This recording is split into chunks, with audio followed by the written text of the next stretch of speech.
Hola, soy Laura Gómez. Baraja eso es un término dominicanísimo que se refiere a cambiar de tema o pensamiento. O solté esa vaina y pensé en otra cosa. Saluditos caribeños, mi gente. Les saludo desde Madrid, que ya comienza a sentirse la primavera, por fin. Yo es que no soy de frío, de verdad que no. Y bueno, hoy tengo una invitada que sucedió de una manera muy fortuita. Hace unos días fui a ver una obra de teatro en un lugar aquí llamado el Teatro del Barrio y era un unipersonal, un monólogo de una chica llamada Pamela Palenciano. Y realmente yo no sabía del todo de qué iba el proyecto, excepto que, pues, que era un monólogo y como el título indica, no solo duelen los golpes, era pues algo pues por esa línea. Y realmente lo que terminó siendo es una historia biográfica de una persona que en su adolescencia estuvo en una relación de maltrato por 6 años, o sea, toda su adolescencia, que en cierto modo definió lo que era su concepto de amor romántico, que ella tuvo que comenzar a deconstruir a través de mucho trabajo personal, de terapia, bueno, enciendo cosas. Y finalmente termina en este monólogo que realmente me impactó y me llevó a pensar mucho, un lugar de mucha reflexión de cómo constantemente tenemos tiempo y espacio de deconstruirnos. Ella también escribió un libro que tengo acá conmigo, Si es amor, no duele, con su compañero y bueno, está en un proceso de construcción de la pareja, Iván Larreinaga. Y bueno, con Pamela tengo este episodio que me ha parecido sumamente catártico, por buscar, no sé, por encontrar una palabra.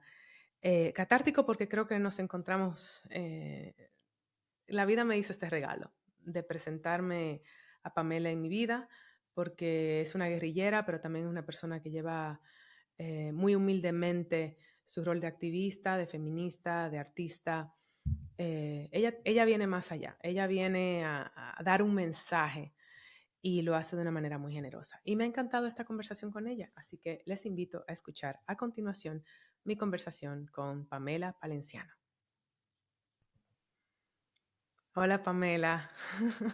Hola, qué Es, ilusión. es que ilusión. Este es uno de las conversaciones más impromptu que yo he tenido por acá. Mm. Porque casi siempre, no siempre, pero casi siempre conozco a la persona que invito de otros entornos. Es de las pocas veces que fui a ver una obra de teatro sin expectativa alguna y que cuando terminó la obra dije, tengo que tener a Pamela en el podcast. Así Qué que fuerte. bienvenida a este espacio, de verdad. Gracias por confiar en mí sin conocerme tanto, Laura, gracias. Bueno, es que tú tienes primero tu trabajo actoral, segundo el material que yo fui a ver, fueron 2 obras en una semana en las que te vi, por cierto, además muy fortuitamente. Gracias a Flor por esa conexión, tu productora Sí. y actriz también. Y bueno, yo quiero iniciar partiendo de esa primera obra que fui a ver, No solo duelen los golpes. Cuéntame, partiendo de que esa obra es un monólogo unipersonal biográfico. Cuéntame, primero cuéntale a mi audiencia de qué va, para dejarte el micrófono a ti un momento. No solo ven en los golpes, es la primera frase que me dijo la psicóloga que conocí en el Centro de la Mujer, que atendía a mujeres víctimas de violencia machista, cuando yo me negaba a reconocer que había sido víctima de violencia machista.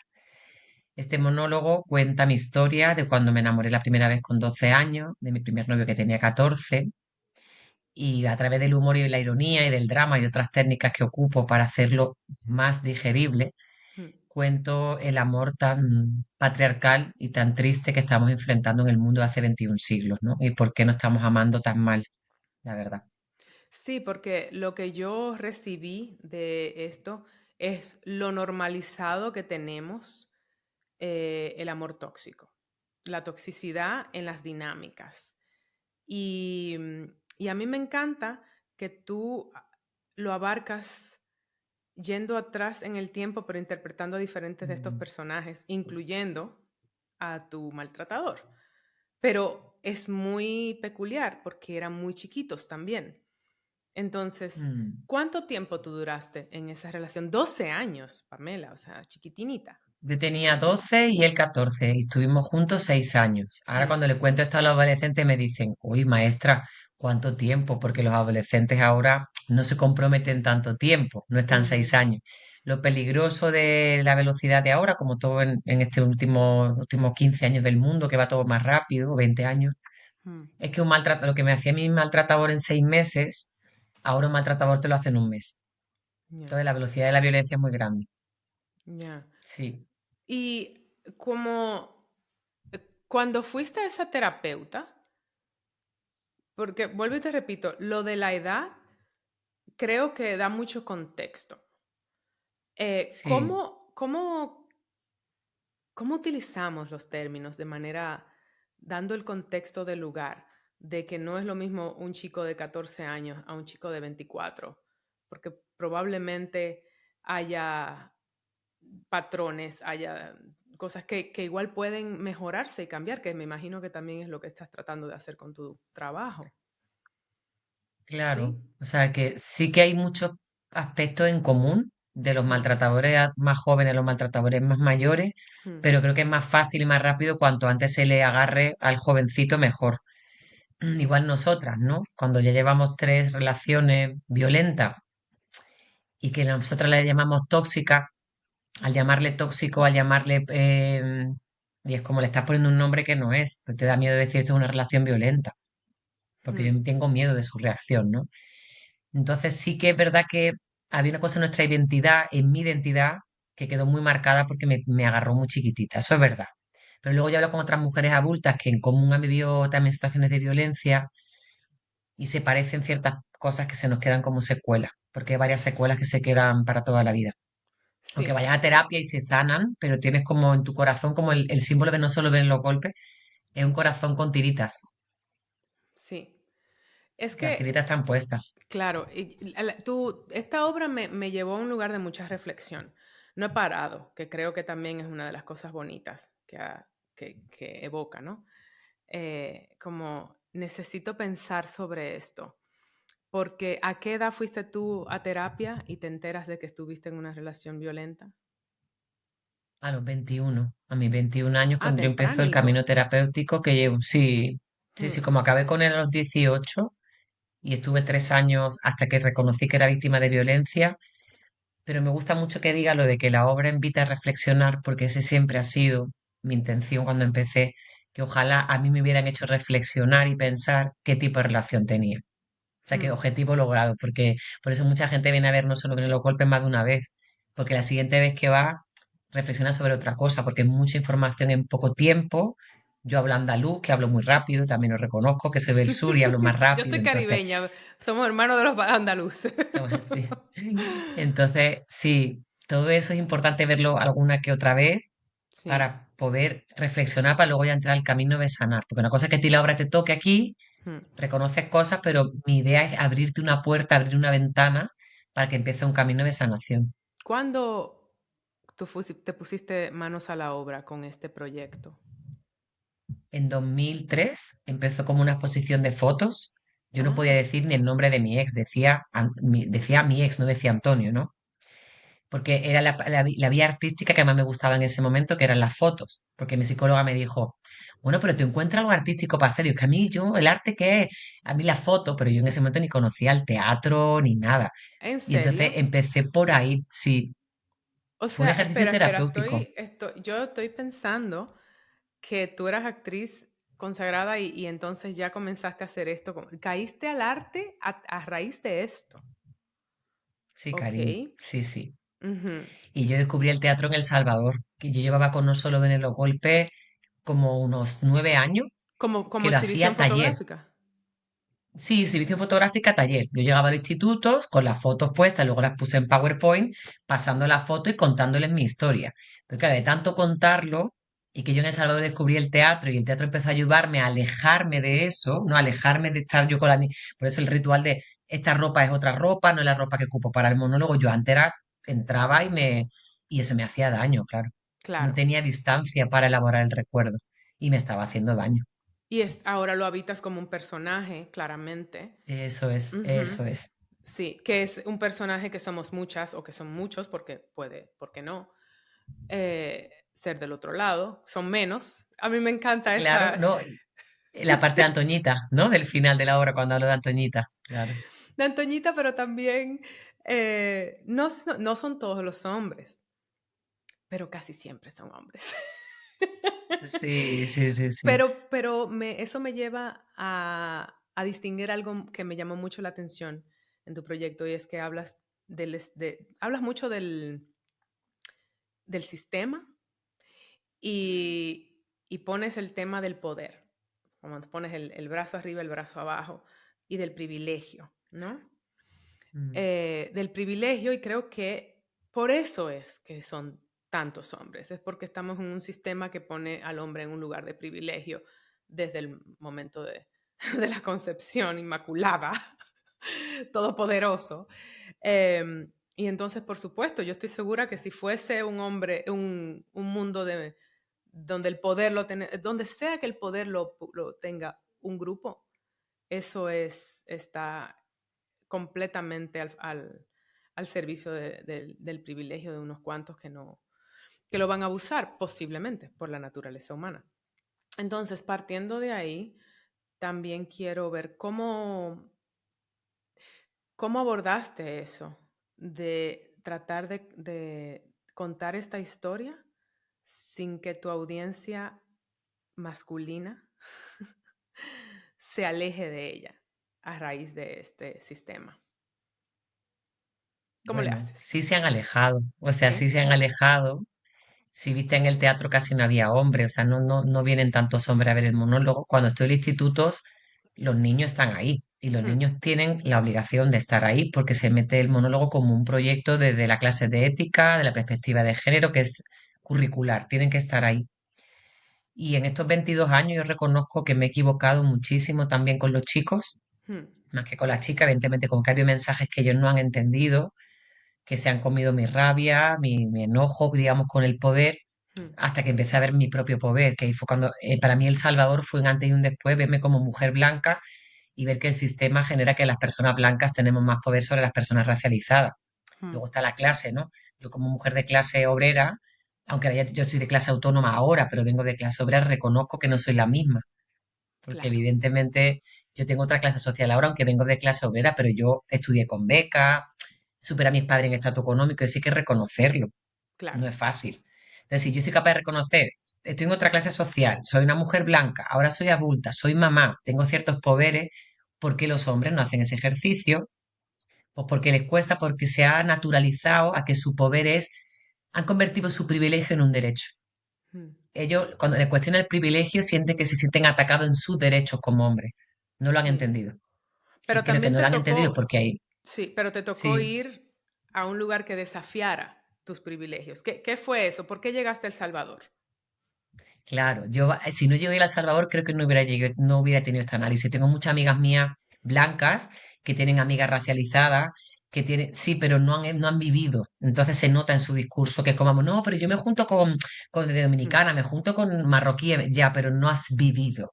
Yo hmm, viví en El Salvador y hmm, no cooperé, no estuve ni de voluntaria ni de cooperante, sino que yo viví con el padre de mis hijos, que era mi pareja en ese momento, en un lugar como familia. Tuve a mis hijos allí, decidí estar en ese lugar y no en zona, lo que llamamos allá la zona rosa.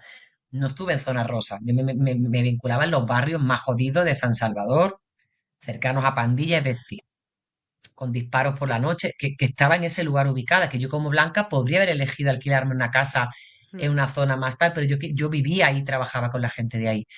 Yo fui a El Salvador por un proyecto de la hermana de Iván que hablaba sobre la guerrilla, Iván, donde tú, la madre fue guerrillera, el papá de el tus padre de hijos. mis hijos, Ujú, su hermana y su madre tenían una conversación de madre a hija de que lo que implicó la guerra. Iván fue un hijo de la guerra, que por eso vivió en Cuba mucho tiempo, porque el partido lo mandó a Cuba para protegerlo, para que no estuviera en el país. Entonces, a mí me atrapó mucho la historia, no la historia de la guerra, que yo sé que la violencia siempre es fascinante, sino de que la madre de Iván y de Egli decía, yo siempre quise, cuando agarré un arma, la lucha, ¿no?, de la guerrilla, no era matar a nadie. Mi deseo era que los pobres ya no fueran pobres. Pero yo no quise matar a nadie. Las dos veces que yo podía haber matado a alguien porque me estaba jugando yo mi vida, decidí correr y yo tenía un arma en el bolsillo y no la saqué. A mí eso me fascinó porque ese es un discurso de una mujer, porque los hombres no están educados para eso. Entonces era como esta mujer con un poder violento como es un arma, en dos momentos era la vida de la otra persona o la suya Mm. y decidió correr por tal de no ocuparla. Quiero conocerla. Y ahí fue que el quiero conocerla me llevó a conocer el país. Y Porque me la conociste fascinó a esa través cosa de la hija. de Egli y de Iván, sí, de la hija, y luego ya conocí a Iván y empezó nuestra historia de amor que fue muy telenovelesca y muy bonita. Bueno, cuéntame un poquito de esa historia de amor telenovelesca y muy bonita. Digo bonita porque, claro, yo llegué para conocer a su mamá, pero no pensé que me iba a enamorar de él cuando yo estaba terminando más o menos con Lolo, con el que yo hablo en el monólogo cuando yo hice de Antoñita. Yo estaba en un Vamos proceso a también. poner un pequeño puntito en Lolo, volveremos a Lolo, pero sigue. Claro, que yo estaba ahí con Lolo, que yo no me daba cuenta que era Antoñita, me di cuenta después, pero él Mm, estaba ya como que yo me fui a El Salvador y él estaba como, porque yo lo agobiaba al final a él, ¿no? ujú. Entonces con Iván nos enamoramos y me digo historia de amor bonita porque él también estaba mal con la madre de sus hijas, de esto que esta parte de las relaciones, de que están mal, pero nadie dice nada si no aparece otra persona, Sí, cosa que tendríamos que lo he evitar, pero vivido, Pamela. tendríamos que evitar porque lo guay sería terminar antes para que no Mm, llegara nadie a la vida de las otras personas, por que eso supuesto, es lo que me ha pasado con Iván, que con Iván claro, estábamos mal y es como no tiene que aparecer alguien para que nos separemos, ¿no? va. Pero digo historia de mágica porque se cruzaron como muchas cosas, mías y de él, a nivel profundo humano, de una persona racializada como él y una persona blanca como yo, cómo pudimos confluir en ese choque cultural desde el corazón. Mm, O sea, desde escucharnos con el corazón, y para mí han sido los 15 años más bonitos de mi vida. No solo, no por, ay, el hombre de mi vida, no, no lo digo desde ese lugar, lo digo como evolución de ser humano, lo que yo he crecido gracias a estar con Iván a su lado, mm, porque él, claro, no me solo me trajo su persona, me trajo su país, su costumbre, su cultura, su vida, y yo a él también le llevé cosas mías, no de España, sino de Andalucía, ¿no? Del mm, sur. Creo que esa magia de poder encontrar en los traumas de cada quien esa cercanía, dentro que luego las relaciones se acaban por miles de motivos, te quedas con una sensación de una separación que ha sido bonita también. Si no, no hubiera sido bonita la separación, ¿no? claro. Y eso por eso digo que es mágico lo que pasó. Fue muy Es, mágico todo. es increíble. Primero, también porque hay dos niños que comparten. Eres madre de dos nenes, uno biológico y su hija que adoptaste, ¿verdad? Que dices en el monólogo, Sí. que también me parece una historia de amor a mí y que Mm. sean una familia ahora atípica, yo diría, en esta sociedad. Porque también no hay que tirarse platos. A mí me encanta eso. Aquí hubo un episodio de Baraja Eso, un episodio, no, una temporada, que era de maneras alternativas de armar familia, porque a mí me interesa mucho ese tipo de cosas. Y tú podrías haber perfectamente cabido en esa temporada, pero esta temporada es de decisiones valientes y tú has tomado muchas, incluyendo desafiarte a ti misma en El Salvador, desafiar tus privilegios. Encontraste esta persona que también, me imagino que, a ver, hombre, como lo dices en tu obra, mujer, poder, blanca, racializado, se nivela el poder. ¿Cómo vivieron ustedes eso? ¿Qué aprendieron el uno del otro en esa búsqueda de balance, o no sé, en ese aprender el balance del poder? Perdón, es que me emociona mucho lo que has dicho, ¿eh? De que desafía mis privilegios, me ha emocionado que me Mm, hayas dicho eso, Laura. Gracias. Creo que ha sido 15 años de estar todo el tiempo en cuestión, o sea, en cuestionarse él y cuestionarme yo. Yo creo que lo que nos llevó a hacer esto ha sido la humildad. Iván y yo somos dos personas bastante humildes, Laura. O sea, tenemos muchas sombras, tenemos ego como todas las personas humanas, pero hay una cosa de agachar la cabeza así, tal cual como hacemos el gesto con Iván, que luego a veces se nos va porque, sobre todo a mí, que soy mujer, que la culpa me latiga. Yo agacho la cabeza, agarro el látigo y me doy, que eso es el género, ¿no? Perdón, y el background católico que tenemos, aunque no También, seamos. Mm, también, que está todo ahí. mm. Pero creo que la humildad y la honestidad y poder ver enfrente lo que yo le cuestionaba a él como hombre, hasta el día de ayer, estuve hablando con él ayer de otra cosa a nuestros hijos, y era como, te das cuenta que esto no lo entiendes porque eres hombre. Y me dice, te das cuenta que hay cosas que aquí tú no las entiendes porque no eres latina, que por más que tú te sientas salvadoreña, no eres latina. Y yo, sí, claro, es que hay todavía incluso en la separación, conversaciones, pero desde un lugar de yo me abro a escuchar cosas que me van a molestar mucho. Me voy a sentir atacada como blanca, porque lo primero que voy a decir, yo no soy como todas las blancas. Y él va a decir, yo Mm, no soy como todos los hombres. Claro, no somos, pero hay que reconocer esa parte. Entonces la humildad y la honestidad ayudan mucho. Sí. ya, ok. Y bueno, y están en una, como diría Gwyneth Paltrow y ¿cómo se llama Martin, el marido? Se me olvida el apellido, el nombre. El de Coldplay. Conscious Uncoupling. Chris Martin. Conscious Uncoupling. Ustedes están en una desconexión consciente de la pareja para luego convertirse en una familia nueva, en una familia moderna. Eso Eh, es. y me encantó lo que dijiste, porque yo hablo mucho de eso, que no hay que esperar a tirarse, a que nos tiremos platos. A mí me ha pasado mucho porque yo he estado en situaciones que te he querido mucho a una persona y lo hemos dejado, pues porque encontramos que no queremos lo mismo de la vida, ¿no? Yo estuve en una relación con un hombre que quería un hijo y yo no, hablando de cosas atípicas con mujeres y hombres. Y en otra ocasión que corté la relación y siempre digo que fue como ese rito japonés de entrarte el sable. Em, porque el dolor era tan grande, pero yo decía, es que no puedo permitir que lo que tuvimos se deshaga, porque fue tan bonito. Entonces eso lo aprecié mucho de eso que dijiste.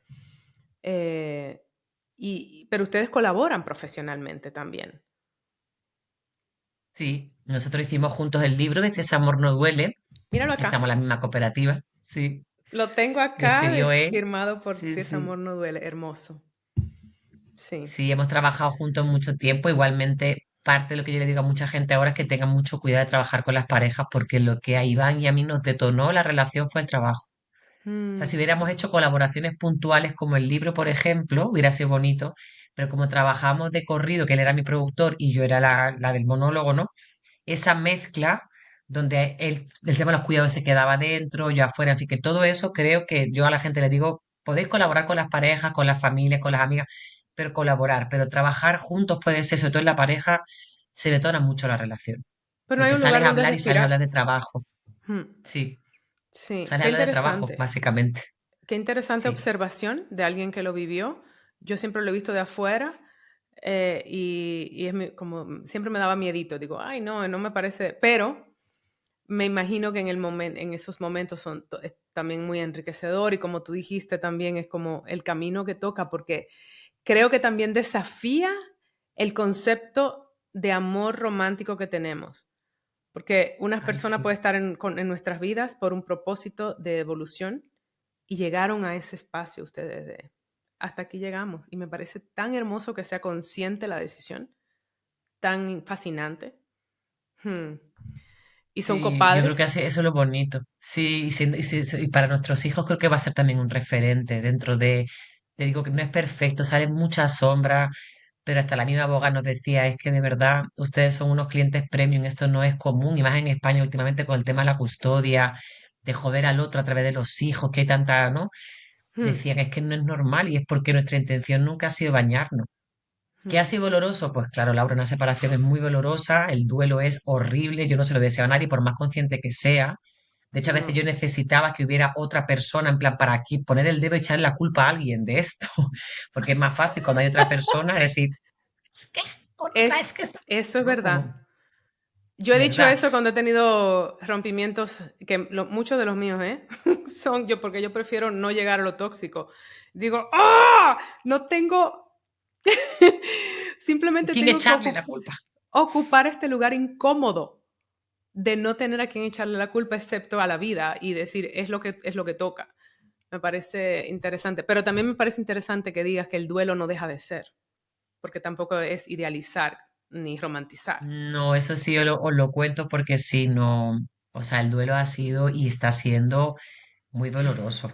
Lo que hace que me levante cada día es, vale, pero eso no hay otra persona, no nos llevamos mal, estamos trabajando que nuestros hijos estén bien, o sea, eso ayuda, pero el dolor, la sensación de que algo de 15 años, porque Iván es mi compañero, Hmm, sigue siendo mi compañero, ya no es mi pareja, pero es mi compañero, entonces transitar que éramos pareja, compañeros, a que ahora solo éramos compañeros, hay como un vacío que hay que vivirlo sí, y siempre el duele hay que vivirlo acompañada. Yo lo digo de verdad, que esa cosa que te da quedarte en la cama, de decir que el mundo se cae, porque la sensación es que el mundo se cae con otros duelos de otras cosas que yo estoy viviendo. Hay que llamar a las amigas, a los amigos, a la familia más elegida, a la familia que tú quieras y dejarte acompañar. Y si puedes ir a terapia, mejor. Porque a la a mí lo que se tribu. me ha movido ha sido muchas cosas de mi infancia, sea la tribu. Se me ha movido muchas cosas de mi infancia, de mi adolescencia, de la Wow. adolescencia con Antonio, ¿no? De si de repente el extremo era que el Antonio era el amor peor de mi vida, que casi me mata, y tengo un hombre que el amor ha sido bonito, entonces el término medio, ¿cuál va a ser? O sea, ¿no? Porque estás como en los dos polos, entonces se me ha movido un montón de cosas, la verdad. Entonces mejor estar acompañada, sí. Sí, me consta porque es también, es necesario, porque es como, yo creo que este mundo moderno también nos está llevando a alejarnos de ese concepto de comunidad y de tribu que llevan las, ¿sabes? Las culturas de antaño que vivían mucho mejor que nosotros en cuanto a espiritualidad se refiere. Eso es un hecho. Mucho.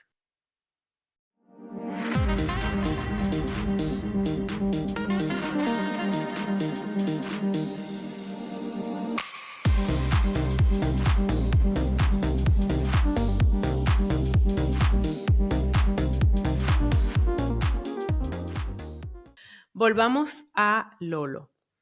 Después de Antonio, esa relación tóxica y violenta y que fue un gran daño en tu adolescencia, que probablemente no, que confiesas, también creó una gran disonancia en ti. ¿Cuándo llega Lolo? ¿Y quién es Lolo? Hmm. Lolo es un ser también muy, muy lindo, que empezamos siendo amigos, y que como él no se comportaba como Antonio, o sea, no era celoso, no era posesivo, no tenía esa masculinidad hegemónica violenta, yo empecé a convertirme en Antoñita. Yo era la que controlaba el teléfono, yo era la celosa, la insegura, la que manipulaba, la que insistía, la que se enfadaba, la que me preguntaba qué te pasa y le decía tú sabrás, que eran cosas que me había dicho a mí antes Antonio. Pero lo que cuento con Lolo para ver que no son iguales las violencias, que eso es súper importante que lo entendamos, es que Antonio me jodió la vida porque soy una mujer, no porque soy Pamela, porque soy una mujer. Da igual quién fuera, la edad que tuviera, el color de piel que tuviera. Yo a Lolo le jodí la vida porque es Lolo, no porque es hombre. Porque Lolo, como ser particular, no era el modelo masculino proactivo que está invadiendo, siendo celoso, controlando. Entonces yo era como, ¿por qué no se mueve? Todo esto a nivel inconsciente. Yo no me levantaba una mañana No, diciendo, obvio, pero a eso iba a decir, yo iba a decir, bueno, pero a nivel inconsciente y también de un lugar de trauma, no trabajado. claro, Hmm, eso es, eso es. Viene de un lugar de trauma no trabajado, pero yo no tengo un sistema que ponga a la muñeca Barbie a pegarle a los Ken. Cuando la Barbie y el Ken juegan, ella no le pega a Ken. Sin embargo, cuando somos peque y vemos dibujos, sí hay Ken que le pegan a las Barbie. Y sí se ve hmm, al Ken controlando a la Barbie en otros espacios, yo de dibujitos y de muñecos, ¿no? Entonces, esa educación de la violencia estructural, que es la violencia machista, la violencia reactiva, que es la que yo ejercí sobre Lolo, que oye, no la estoy justificando, pero cuando a mí una persona racializada me desprecia, que me ha pesado, o sea, me ha pasado hace poco una persona racializada me vetó de un espacio diciendo, Blanca de mierda, no vengas. hmm, Pues yo me sentí incómoda, claro, pero no violentada. ujú, te Violentada es entiendo. que yo como Blanca vete a una persona racializada de un espacio, que es lo que hace mi ley, mi estructura europea, mis leyes hacen eso ya, ¿para qué voy a hacerlo yo? Entonces no es lo mismo sentirte incómoda que sentirte violentada. Por muy cabrona que yo fui con lo que lo fui, me porté fatal con él. Él me dijo a mí en una cena que le pedí perdón, me dijo, pero es que Pame, tú a mí no me has dado miedo nunca. O sea, yo nunca te he tenido miedo. Yo estaba agobiado, estaba cansado de tu forma, de que eras muy cansina, manipuladora, controladora. Venía de la parte de Antonio, yo lo sabía, Pero yo tenerte miedo o que a mí me haya generado un trauma que me dieran miedo las mujeres o volver a enamorarme, no, porque yo estaba con otra mujer después que tú más rápido. Mm, Ahí te habla del sistema. Entonces, cuando a mí me quieren vender como que la violencia es igual de los dos lados, como de los dos lados no puede ser porque somos desiguales. mm, Por eso te digo, a mí una persona, que la que me ha vetado, ella, claro, yo intento ser condescendiente de, bueno, es que esta mujer de México, tal, no sé qué. Oye, no, o sea, hay una parte racializada que sí la entiendo, en la que yo como blanca tengo que comerme cosas que digo, pues ni modo, pero luego si esa persona es una cabrona, es una cabrona. Cabrones, cabrones en cualquier idioma y en cualquier color de piel. Es como, hasta ahí. Entonces, yo fui una cabrona con Lolo, creo que no con lo que tú decías, porque tenía un trauma no trabajado. Quiero de verdad dejar sobre la mesa que dentro de mis cagadas intento no ser una tía cabrona. Se ha hecho mucha terapia, todo mi error he intentado repararlo, hay gente que me ha escuchado, gente que no, he cometido grandes cagadas en mi vida, pero Mm, siempre trato de buscar el reparar. No decir, bueno, me he equivocado y ya está, no, no, voy a reparar. Había personas con las que he podido como Lolo y personas que me han dicho, no te acerques nunca más a mí y me han puesto al nivel de un monstruo, que me ha pasado con mucha gente. Que es sí. como, mi error, que es una cagada para ti, lo pones al nivel de un violador. Es como, perdona, el violador ha violado y no solo a una niña, violamos a niñas, a mujeres. Yo no soy igual que este violador. Si a mí me pusieran en una cárcel, que en una época que yo digo, me tenía que meter en la cárcel porque cometí grandes errores, me digo, ¿con quién estaría yo? ¿Con los pederastas, con los maltratadores, con los que roban, con los que trafican drogas? Porque hay gente también muy cruel para eso, ¿vale? Tú no me quieres perdonar, ¿vale? Tienes todo el derecho a no Todo el perdonarme. Yo tengo derecho derecho. a pedirte perdón. Tú Mm. tienes todo derecho a no perdonarme. Pero no vayas hablando de mí por ahí que yo soy igual que un pederasta, igual que un violador. O Me sea, viene a la no, por mente muy dos dolida cosas. que estés, ¿no? Dos cosas. Primero, que algo que me dijiste cuando fui a ver la obra, que es que Lolo te dijo, tú le pediste perdón por maltratarte y Lolo te dijo, no me maltrataste, me trataste mal. Eso es. Eso me pareció... Esa frase es brutal, porque ahí lo entiendes. Tratar mal de puedo tratar mal un día, o Sí. dos, o un año, que Mm. oye, qué cagada, pero te trato mal puntualmente pero Y maltratar es no sistemático y sistémicamente. tienes todo el Sí. sistema, eso es. Creo que era Mm. para reducir eso que estabas diciendo a través de un hombre. O sea, Lolo está reivindicando a una porción de los hombres para que sepan que no son todos los hombres, pero casi siempre Eso son es. hombres. Y lo Eso es. otro que me viene a la mente con lo que me estás contando es que igual, Pamela, creo que hay personas y hay personas. Y hay mujeres y hay mujeres. Y en esencia yo siento que todas las mujeres somos víctimas de este sistema porque lo somos, pero no todas somos víctimas. No todas, o sea, no asumimos ese rol. La mayoría no lo asume, simplemente vivimos en ese sistema. Pero tampoco todas las personas son voceras de ese sistema, como tú lo Ya. eres. Y yo creo que eso causa mucho ruido. Yo creo que eso te pone en un lugar de antagonismo casi sin quererlo. Y lo digo porque a mí a veces me pasa y digo, si no fuera tan bocona, ¿por qué soy tan bocona?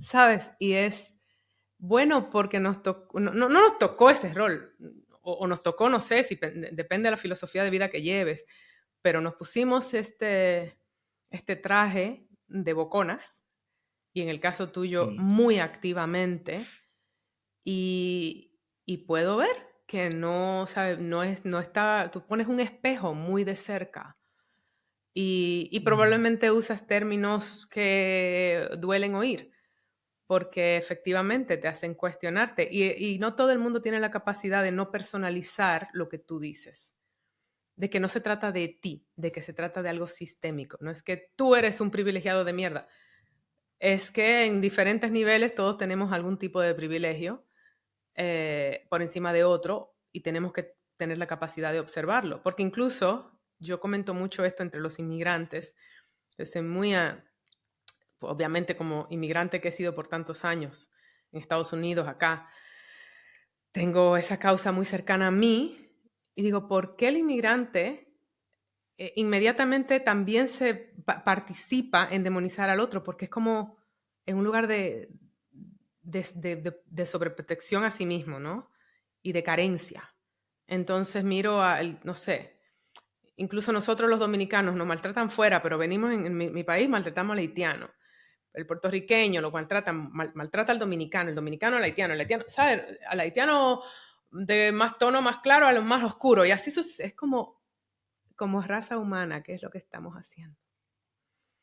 Y me llega eso a la mente. ¿Tú ¿Cómo lo ves? Ay, Laura, a mí me da mucha paz escucharte. Me da Mm, muchísima paz porque yo he acabado muy quemada de esto. O sea, mm, haber puesto el cuerpo 22 años con esa cosa de una guerra, ¿no? Como si fuera una guerra entre hombres y mujeres, con la gente racializada que sale, ¿no? Que decir, vale, yo como blanca asumo, pero creo que me he comido a veces cosas que digo, esto se lo podría comer la blanca cooperante y no yo, pero bueno, entiendo que soy un simbólico, que soy sistémica, que no soy solo yo, mm, pero viendo todo eso que ha ido pasando, de que se han generado como dos polos, como dos energías, y que hayamos puesto el cuerpo tantas tías que nos ha tocado, pues eso, con ese traje de superheroína, yo he acabado muy quemada. mm. O sea, quemada en todos los niveles, como se entiende la palabra quemada, tanto en Latinoamérica como aquí. O sea, muy cansada de la falta de escucha, de eso, gente que queremos reconocer nuestros errores, no tener los espacios para reconocerlo. Sí, he acabado Sí. muy cansada y creo que ahora quiero también hacer el activismo y la lucha desde otro sitio, más amoroso, más desde la ternura, que Mm, también es política la ternura, pensar que la política solo era la rabia, el cambiar el sistema, pero creo que sí que es que el feminismo también me he sentido muy sola. O sea, al principio sí. sí que había como mucho, te apoyamos, te acuerpamos, estamos contigo. Y si, según iba diciendo, las mujeres no somos todas iguales, o sea, aquí hay mujeres blancas con poder y mujeres racializadas que no, mujeres de clase alta que no tienen el poder que no, Mm, iba diciendo ciertas cosas que no ponía a ras al discurso cómodo, que es todas las mujeres somos víctimas per se, mm, por tener vagina y por socializadas como mujeres. Evidentemente, un patriarcado nos somete. Claro, pero nos quita mucha agencia o de autonomía a nosotras también para luego enfrentar las violencias, ¿no? Ahí perdí también apoyo. Entonces, como he ido perdiendo tantas cosas y me siento como en tierra de nadie, aunque voy viendo que gente como tú, porque te estoy escuchando, te voy leyendo, habemos mucha gente en tierra de nadie, pero mm, la sociedad te invita a que tienes que ser de un bando o del otro, mm. siempre. Yo Y nunca voy ahora a ser de más. un bando ni de otro. Yo soy mi propio Eso bando. es, Yo siempre digo, I'm my own eso thing. es. Yo soy libre pensadora y pensadora crítica, porque le tengo mucho miedo a los bandos. Yo soy, mi alianza va hacia el feminismo y me pongo la etiqueta cuando me la tengo que poner, porque es una lucha que me parece justa, que tenemos que hacer juntas y juntos, porque yo le doy la bienvenida a los Lolo y a los Ivanes, y yo tengo muchos de esos en mi vida, comenzando por mi padre, que fue probablemente la persona que me enseñó a pensar de manera crítica. Yo siempre he dicho que mi papá, sin darse cuenta, me hizo feminista, ¿sabes? Porque me dijo, mi voz tenía valor. Yo podía exponer un punto y no siempre iba a ganar, pero se me iba a escuchar, ¿ya? Una niña que de 4 años que tú le digas eso, se Eso es jodió maravilloso. todo. Y honestamente, lo único es que yo tengo, sí, creo que en la vida existen los grises y a mí me ha pasado en grupos de, de mujeres en los que me encanta estar, sobre todo ahora estoy mucho en espacios muy femeninos, mis lobas que me abrazan y todo eso, tengo esta tribu de lobas maravillosas. Ahora ya yo te considero a ti parte de eso, porque una se atrae, ¿no? Una se atrae. Sí, Pero, pero sí es cierto que hay diferentes matices de conversación y grises. Y yo vengo de una isla del Caribe, de un país tercermundista, donde yo no podía venir con la misma cantaleta que teníamos en Nueva York a mi isla. Entonces, eso siempre me mantuvo a mí, ¿sabes? Muy, muy chequeadita. Digo, oh, tenemos esta conversación acá en Nueva York, pero eso no es lo que sucede, ¿sabes? Y volvía con la colita entre las piernas, como, no es realmente como lo estamos discutiendo de estos lados. Y a mí me cuesta imponerle a una persona una manera de pensar inmediata, porque en unos espacios, incluyendo esta conversación de no querer tener hijos, que ahora es mucho más arraigada, pero en mi momento, Pamela, yo tuve que hacer terapia para... ya. y porque vengo de unos espacios donde eso desafía también el status quo y no hay que hacerlo violentamente tampoco, pienso yo. Pero sí hay que conversarlo, ¿no? Y yo también, como tú, pienso que lo violento a mí no me va, no me va. La rabia, o sea, yo siento que es muy necesaria. La rabia, claro. Claro, es necesaria, incluso en rupturas es necesaria. Hay que estar... Tiene su función, pero no puede ser de donde partimos para hacer ninguna lucha, porque entonces ya nos matamos todos, incluyendo ahora estamos en un momento de desafío en el mundo, con esa energía masculina, privilegio blanco, que es lo que está llevando con este nivel de violencia, que vamos a responder igual. Exactamente. Yo no creo que la respuesta es Eso es. kumbaya, pero no puedo atacar desde el mismo lugar, porque es que nos va a dar un ataque al corazón, Claro. como yo lo veo. Pero bueno, me identifico mucho con lo que dices. Y por eso comencé la conversación, y un poco la voy a llevar ahí de nuevo, con los grises de tu monólogo. Tiene muchos grises tu monólogo. Porque está una parte que a mí me encanta como tú la expones y la exploras, que es que dentro de la violencia que hubo, en ocasiones eso te llevó a ser violenta de vuelta. Y yo sé, la razón que me interesa conversar esto es porque yo veo muchos comentarios. Ah, pero es que ella también. ¿Cómo Claro. respondemos a algo así, por ejemplo, desde tu perspectiva y experiencia? Claro, la violencia reactiva, que es la que yo cuento en el parque, cuando Antonio me tiene en silencio tantas horas, que te pasa nada, tú sabrás, que te pasa nada, tú sabrás lo que me has hecho, y yo acabo respondiendo con un golpe en la cara. La violencia que es condenada es el golpe en la cara, porque no se le puede pegar a la gente. Hmm, Y tenemos, a nivel humano, hemos consensuado que pegar está mal. Por eso, entonces está mal, Pamela, tú también le has pegado. hmm, Pero lo que Antonio hace está totalmente normalizado, permitido y es una actitud supuestamente humana. Yo no lo creo que sea así. Yo creo que es una cosa que la agresividad es parte del ser humano. La rabia y la agresividad forma parte de, por eso hemos llegado aquí. Tenemos dientes para morder, o sea, existe. Pero la violencia es una cosa que ya es decidida. Ya decides, como te he dicho, yo no quiero ser violenta, yo tampoco. Yo decido no ser violenta, decido. Cuando he decidido que sí, a veces lo he decidido, a veces que me tengo que defender. ¿Y cómo me hmm, iba a defender? ¿Tocando palmas por sevillana? Pues me tocaba morder. Cuando Antonio lo que hace es someterme a una tortura que es tan civilina, de 5 horas de discoteca, que me habla, que no me habla, que me pone caras, que ahora no me pone caras, que ahora sí me habla, que ahora me dice, tú sabrás lo que me has hecho. El silencio, eso no se ve como un comportamiento violento, ¿eh? ujú, Como humanidad no hemos llegado a esa conclusión. Hemos llegado, bueno, que tiene sus días, tiene sus traumas, lo justificamos. ujú. Está loco, tiene sus traumas, está bebido, y justificamos. No, no, perdona, Ah, es está violento. bebido, perdón. Pero Pamela, si tú sabes cómo es, ¿para qué lo provoca? Eso. ¡Oh! Uy, eso me... Eso. Hmm. Sí, sí, sí. Entonces, claro, la persona alcohólica o que ha bebido, que se ha drogado, saca lo que tiene dentro. Por eso hay gente que cuando bebe baila, gente que cuando bebe llora, gente que cuando bebe golpea. Hmm, Porque el alcohol lo que hace es sacar lo que tú eres, no es que el alcohol te meta una sustancia nueva de lo que tú ya eres, ¿no? hmm, Entonces, esa violencia reactiva con la que yo respondo a Anthony siendo una mujer va a estar más castigada que lo que él me haga. Porque ujú, lo que él hace está permitido y normalizado, pero es como los casos de, me he enterado de una vecina que su hijo le pega a la madre. ¡Osh! Pero como que el hijo, eso no puede ser, un hijo no le puede pegar a su madre. Eso está mal, pero cuando luego escarbas como esa violencia reactiva, es que el sistema no le da el poder a la infancia y la adolescencia de defenderse. hmm. Pero una madre y un padre ya tienen el poder per sí para dar golpes en la mesa, levantar la mano, porque el sistema hemos consensuado como humanidad desde la democracia. Y antes consensuamos que el padre estaba por encima del hijo.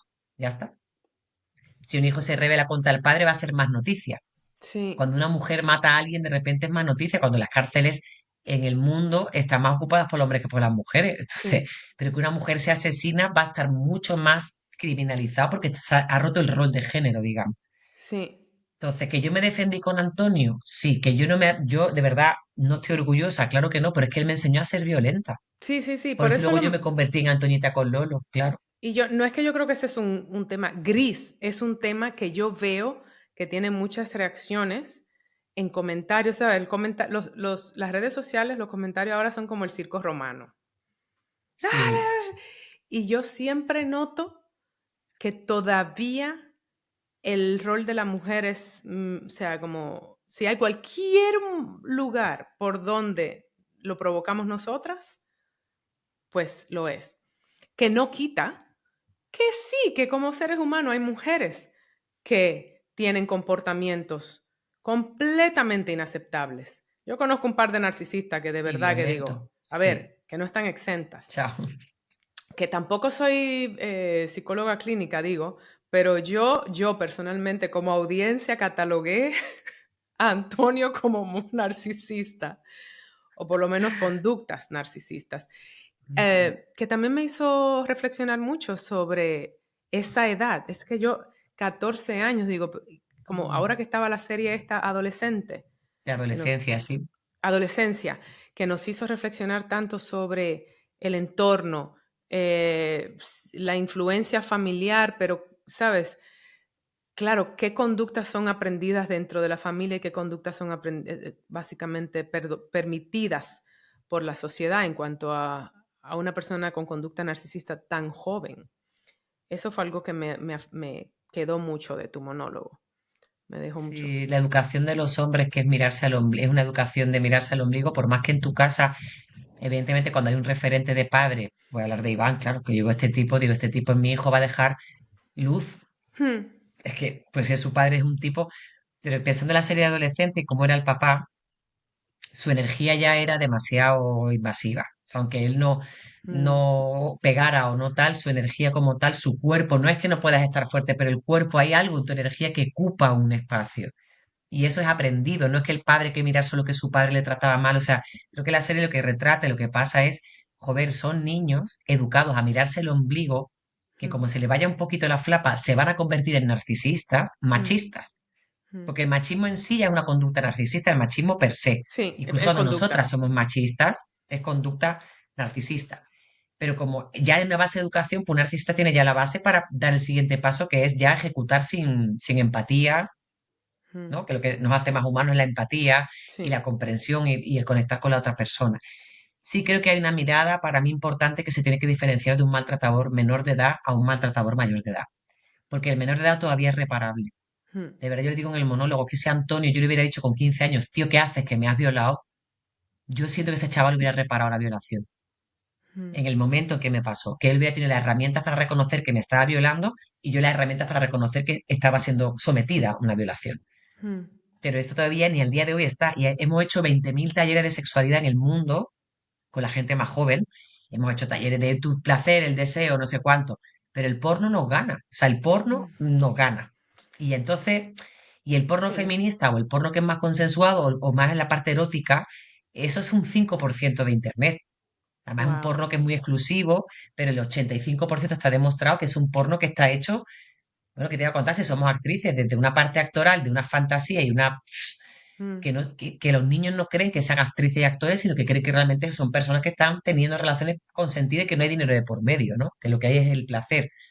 En ¿Y qué es lo que fin, está que todo educando eso ha llevado sexualmente a tantos jóvenes? eso. Entonces, Hmm, todo eso, si no se observa, meter en el mismo cajón a un maltratador adulto que un menor, porque el menor todavía es recuperable. En el adulto si se curra también, ¿eh? O sea, si hay un trabajo terapéutico profundo, de reconocimiento, yo he visto a algún maltratador que otro cambiar, pero a base de trabajo heavy, muy ¿eh? profundo. Hmm, Muy profundo, además te digo, con constelaciones familiares, con cosas de rituales chamánicos y cosas ya muy de karmas anteriores, ¿no? O sí. sea que se puede. Pero en un chaval joven vamos a tiempo, o sea, démosle.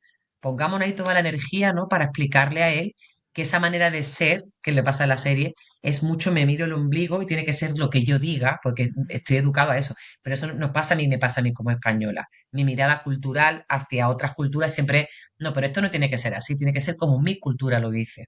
Hmm, Hay mucha simbiosis en esa relación, ¿no? En la interrelación de me miro el ombligo y si las cosas no son como yo las veo, entonces no son. sí, de Sí, una manera sí, colonialista también, como en ese sentido.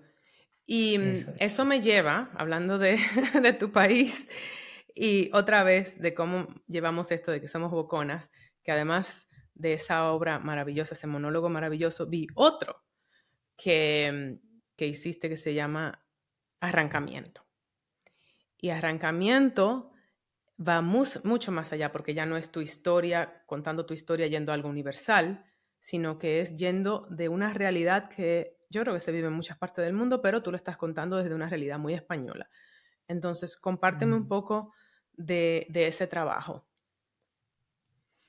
Sí, yo creo que arrancamiento que habla de la violencia que ejercen los padres contra los hijos para joder a la madre, que le llaman el mal llamado término violencia vicaria, que no me gusta mucho porque lo que hace es otra vez. ausentar a los protagonistas de la historia, que son los niños y las niñas, que viven Mm, abuso sexual o maltrato por parte del padre. mm, Por ejemplo, lo que yo aprendí en El Salvador y en general cuando está en América Latina es que se da por hecho de que el abuso sexual existe. O sea, se nombra. En plan, muchas mm. mujeres te dicen, no, yo no voy a su taller porque es que si dejo a mi hijo con mi hermano no vaya a ser que le haga algo. Sí. Se nombra en plan, puede pasar, es que el vecino me viola a mi niño o a mi niña. Mm, El problema en un país como España es que se niega de que aquí no hay, que el abuso sexual que hay aquí es en las iglesias, punto. Entonces, cuando no nombran las cosas, lo que no se nombra no se ve. Entonces, arrancamiento lo que hace es señalar que a un sistema supuestamente primermundista, a la infancia no se le está escuchando cuando dice no me quiero ir con mi padre. mm, Porque lo que tiene Latinoamérica es que hay, de hecho, en general, muchos estudios que estamos aprendiendo nosotras aquí, que es al revés, que no somos nosotros los que enseñamos desde la parte colonizadora, es a tratar a la infancia como sujetos de derecho. Son personitas en una etapa de la vida pequeña, pero ya son personas, no hay que esperar que tengan 18. Yo se lo aprendí mucho de Argentina, ¿eh? De mm, varias escuelas que están llegando con una ideología de, oye, que esta gente son personas. Y arrancamientos porque en España, y lo ha dicho mucha gente, la ONU, bueno, el grupo de Despertar de Estambul, están arrancando a muchos niños a la mínima de cambio. O sea, a la mínima que, de hecho, en la obra ves que está Jay Lara, que es una modelo.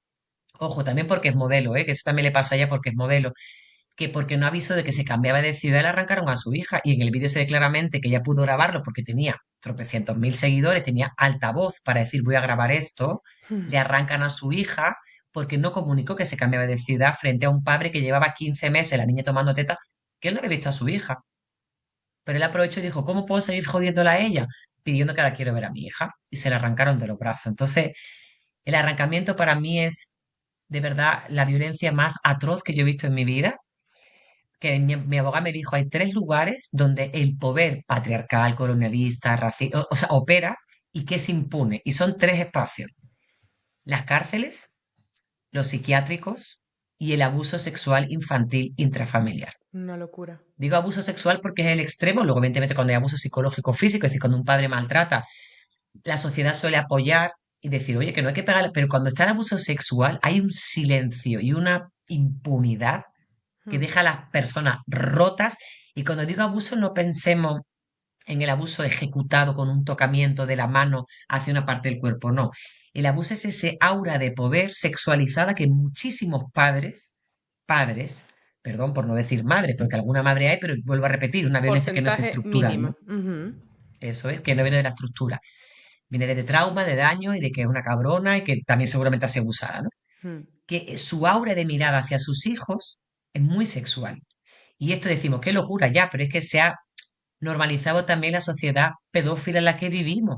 O sea, que las mujeres tengamos que ir depiladas por completo, que nuestros cuerpos en cierta edad, ya sean cuerpos que no son mirados, hay una mirada de que tenemos que ser como las niñas eternamente. Eternamente, Entonces, si no sí. analizamos ya la sociedad como esa mirada pedófila y pensamos que un tipo de 50 está con una mujer de 20, va, pero Nada. cuando una mujer de 50 está con uno de 20 es una saltacuna, viciosa, no sé Mm, cuánto, ninfómana.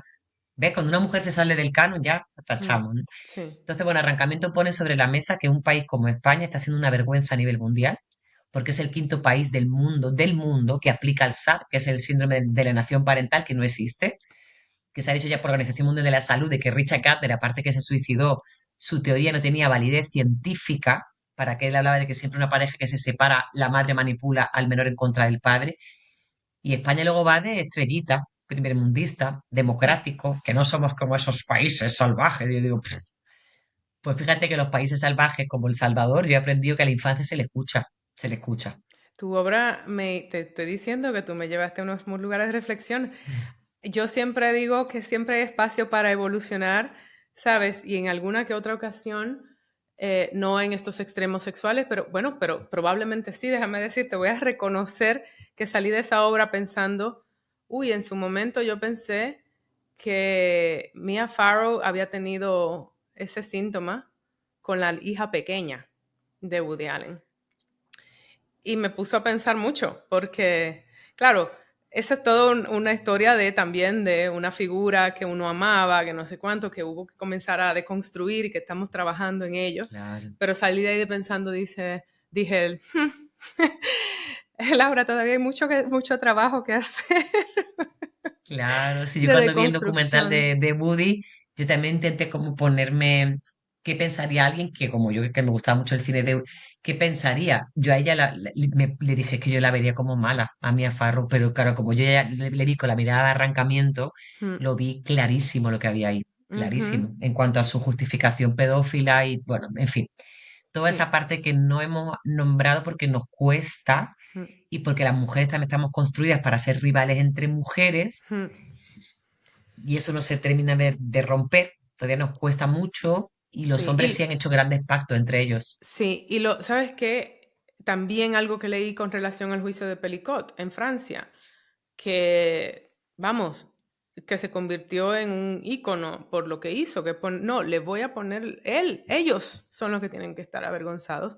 Pero luego leí, creo que fue en El País, que hay esposas de algunos de esos acusados que no cumplieron condena completa, que ahora cambiaron de opinión, que en principio como que pensaban que la apoyaban, pero ahora no tanto, que no saben si ella, sabes, claro, es un lugar donde entonces tienes que enfrentar tu identidad tu vida está pata para arriba y creo que también esas fueron de las cosas que tu obra me llevó a pensar Mm. mucho estamos sosteniendo un sistema tan jodido que luego afecta a todos, porque no hay manera de que tú como mujer, o sea, no me pondría yo tampoco en los pies de ser juez de esa Sí, esposa, ¿sabes? De destruirla, sino de pensar con empatía psicológicamente lo que tiene que estar sucediendo en ese ecosistema familiar, en su totalidad.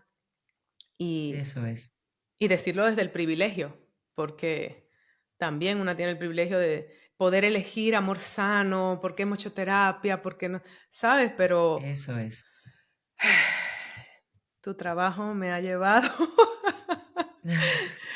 A a lugares mucho. de reflexión profunda, ¿no? Oh, gracias, Laura. ¿Y cómo se Gracias. consigue? ¿Cómo vemos si no, o sea, ahora estás en gira, ¿no? Con ambas obras.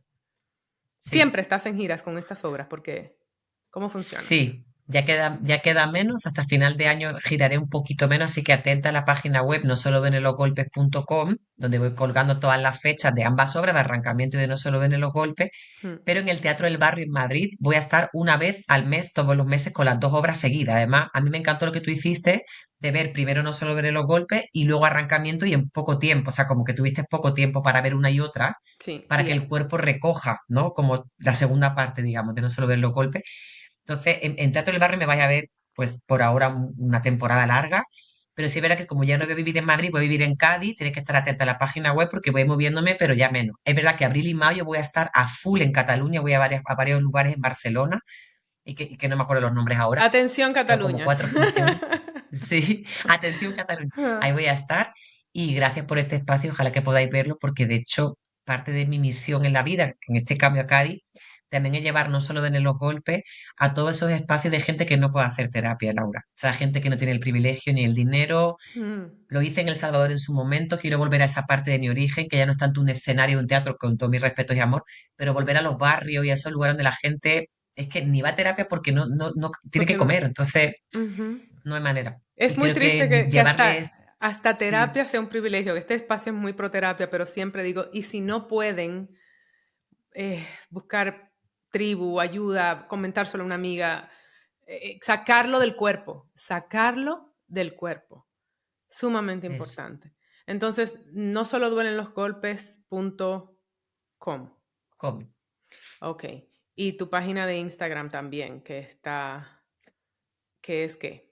Sí, es Pamela Palenciano con P, y ahí voy colgando cada día, voy poniendo como fechas y mensajes de dónde estoy, dónde no estoy. Maravilloso. Sí, Gracias por sacar el tiempito de estar acá conmigo, esta conversación. gracias. Sí, hay que seguirla teniendo cuantas veces sea necesario y es nuestra manera de, como tú dijiste, ahora desde un poquito más de paz y amor. Sí, Sí, yo te apoyo a que el activismo, ya tú pases la antorcha de la rabia y ahora toca la desde la ternura. calma. Sí, Sí, desde la ternura de madre que tienes. sí. Muchas Gracias. gracias, de A ti, verdad. a ti. No queda nada que decir. Nada que decir, todo está dicho. Pamela es una fuente de luz. Yo lo siento así. Habrá gente que no querrá hablarle, bueno, pues esos ya no están y vienen personas que, como yo, que la aprecian como ese ser de luz que es. Pueden, de hecho, buscar el monólogo en YouTube, No solo duelen los golpes. Les prometo que, así como suena de crudo que es la temática, también es muy graciosa, y eso no lo dijimos, es muy, muy divertida. Entonces, esa combinación de humor con activismo, con conciencia, con educación, es lo que hace realmente el trabajo de Pamela tan, tan sin igual. Yo lo he apreciado un montón. No es el caso de Arrancamiento, que fue una obra mucho más visceral, pero bueno, el tema no permite mucho más. Esa no sé si está, pero definitivamente pueden encontrar la otra en YouTube. Y compartan este episodio si les llegó, si les gustó. Dennos esas 5 estrellitas en Spotify para que otras personas nos encuentren y síganos en YouTube, barajaeso.podcast. Gracias y hasta la próxima.